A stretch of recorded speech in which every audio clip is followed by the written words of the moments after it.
During the season of Lent, it has always been traditional for Catholics to focus on prayer, fasting, and almsgiving. So I'd like to talk to you a little bit about fasting. Fasting is something that most of us aren't too crazy about, whether it's giving up chocolate for Lent, not eating meat on Fridays, or maybe giving up something a little more difficult, like maybe not eating meat all during Lent. Fasting can be a sacrifice. I know for me, there's nothing I crave more than on Fridays of Lent than a hamburger. There's just something about knowing you can't have it that makes it a little bit more difficult. But in a way, that's what fasting is all about. Because fasting is denying our cravings. It's denying our desires, making us realize that we don't have to live by our impulses, but we're called to something higher. And unfortunately, in our modern world, we can also often be impulsive people. We're used to having cell phones that dial immediately. We're used to having things spring to attention. We're used to immediate gratification.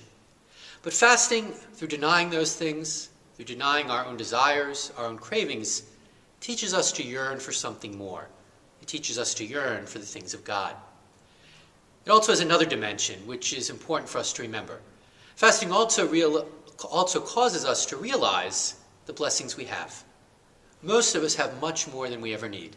We eat more food than we need. We have more clothes than we need.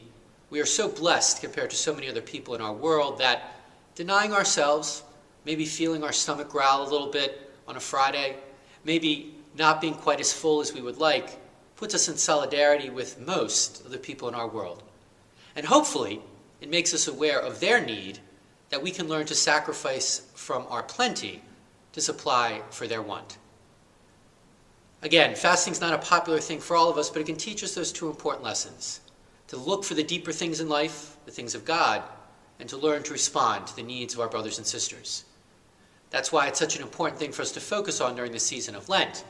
That's why it's a good avenue to bring us closer to the Lord.